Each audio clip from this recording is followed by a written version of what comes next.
first large salt deposits formed on the Earth and, furthermore, how the balance of salt affects the person. You should, at least, be able to answer the last question, as a physician. Quetzal says that is correct. And since I also deal with geology, I can also answer the first question for you.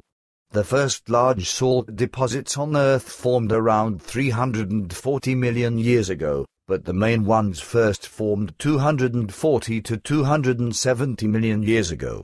In relation to life forms, salt is very important. But if I should speak of humans alone, then the following is to be explained. Salt is an extremely important component of the blood. Normally, between 45 and 50 grams of sodium chloride flow through the veins of the person in a solution of sodium and chlorine ions. This concentration of salt must remain constant. If there is too little of it in the blood, then there arises an excess pressure in the red blood cells, making them burst. But this, then, has the consequence that no more stimuli can be transmitted to the heart muscle. Consequently, the heart ceases to function and, thus, stops beating, respectively stops pumping blood through the veins. However, salt not only flows through the veins but through the whole body. Without salt, the human body would be immobilized because no cell could function. Every single somatic cell is surrounded by salt water and swims about freely therein. If the salt of this liquid dwindles, then the pressure ratio alters itself in the cell so dramatically that the cell membrane disappears and the cell receives no more nutrients. Only when the salinity, respectively the concentration of salt, remains constant in the body can the heart, muscles, and nervous system of the person function smoothly. Each day, the human body loses salt through the urine, through tears and sweat, which is why it is vital to supply the body with salt again, along with the necessary amount of liquid, but this differs depending on the person and his physical constitution, so no uniform or general measure can be mentioned. Thus, one person needs several liters of fluid per day, while another, during the same period, gets by with very little, perhaps only 1, 2, or 3 deciliters. In addition to the properties of the body and all its organs, and to the loss of fluid, climate conditions and physical strain and motion naturally also play an important role, as well as the drinking discipline and the mental and volitional attitude of the person. Excessive drinking is unhealthy because too much salt is removed, so new salt must be supplied to the body, which means that more liquid, respectively water, collects in the body than what is necessary health-wise, which can cause damages through overhydration. Billy says, for my part, I drink very little, sometimes no more than 2 deciliters per day. Quetzal says that is known to me. However, you won't suffer any harm from that because you're one of those people who only need very little liquid. When it becomes necessary, you automatically drink some more because you then perceive a thirst feeling. This also applies to certain substances that your body needs, like even salt, sugar, vinegar, lemon juice, or orange juice, etc. Billy says yes, that is actually so. As a rule, I eat what I feel an urge to eat. Quetzal says so I said. And you do well with that since you simply don't let yourself be tempted by uncontrollable cravings. Billy says you're right, I don't. But now, a question that refers to Izmir, respectively Izmir, and to Mustafa Kemal Tascha, who later received the name Atatürk. Quetzal says yes, in 1964, you shot a revolver bullet between the eyes of his portrait when, after your serious accident at the customs station of Reyhanel and in your delirium, you demolished the main office of the police and customs station. Billy says I first found that out and realized that 2 months later, when I returned from Kuwait and investigated all that I had done during the 29 days of my delirium. Fortunately, the customs officials had already known me very well for several years and had also read in the newspaper about my serious accident in Iskenderun. Otherwise, they certainly would have shot me at least. That's what they said when I asked them about it as I raged around and fired away with my revolver. Solely because they knew me well and saw that I wasn't in my right mind, they kept their distance, left me alone and didn't shoot me down. Quetzal says I know the story very well. Billy says good. Then to the question, in the 20s of this century, the city of Izmir burned down completely, and the cause of the fire was never clarified up to this day. Do you know anything about this?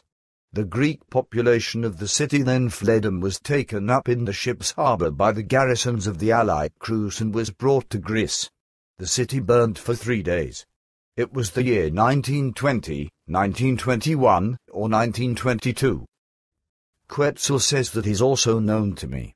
The purpose of the fire, which was secretly arranged by the Turkish military leaders, served to drive out the Greeks, against whom Mustafa Kemal had fought with his army and was victorious over them. Thus, the fire of Izmir served as an ethnic cleansing during the Greek-Turkish War. Billy says, and who was the evil one, or who were the evil ones? I mean, who had ordered the fire? Quetzal says it was a joint decision of the executives around Mustafa Kemal Tascha. He himself had nothing to do with it. Billy says, then now, I turn to something else, namely to elephants, since I know that you are well versed in zoology and, thus, also in the area of wildlife. In reference to elephants, I would just like to know if I still remember Svarth's instruction correctly, for I was just asked about this. Svarth explained to me that elephants have an extraordinarily advanced instinct consciousness, as well as a highly advanced instinct psyche, and as a result of this, an instinct relationship also exists among their equals and, to a lesser extent, also with other life forms, including humans, if they can directly deal with elephants in a loving way. The communication of the elephants among themselves takes place in similar ways with dolphins and whales, etc., whereby at least these two life forms are also predisposed in a very similar way, with respect to instinct consciousness, instinct relationship, and instinct psyche. The elephants communicate among themselves using these forms mentioned, but also through touch, gestures, scents and sniffing, as well as through audible sounds and infrasound. Is my memory right in this regard? Quetzal says it's all remarkably accurate. Billy says we've talked about asteroids and comets, and you said that several of these will appear in the coming years or up to the beginning of the third millennium, and that many new ones would be discovered. Can you tell me what will probably be the most spectacular in this connection? Quetzal says it won't just be several asteroids that will be discovered up to the beginning of the third millennium, but rather dozens each year. But an object that will really be something special for the Earth people, a comet, will be discovered in the month of July of the year 1995 by two American amateur astronomers named Alan Hale and Thomas Bope, which is why the comet will then also be called the Hale-Bope comet. Billy says, and why will this comet be something special? What form will it have, then, and how large and how broad, I mean how long and how wide, will it be, and how close will it come to the Earth and to the Sun? Quetzal says the length of the comet is 38,432 meters and its width is 36,781 meters, which already explains that the object is oval-shaped. The closest point to the Earth that the comet will reach will be a distance of approximately 197 million kilometers away, and the closest point to the Sun will be approximately 136 million kilometers away. This comet will exhibit a double tail and will pull a reddish-yellow and approximately 152 million kilometer long cloud of particles behind itself. About 2 years after its discovery, on April 1 in the year 1997, it will reach its closest distance to the Sun, under whose influence it will expel large amounts of water vapor, along with large amounts of toxic hydrogen cyanide and carbon monoxide. The actual plasma tail will exhibit a bluish, gleaming form and will be 98 million kilometers long. The age of the comet amounts to 5.24 million years. It will be discovered as a result of its great brightness, which it would already exhibit at a distance of about 1 billion kilometers away from the Sun. Billy says fantastic.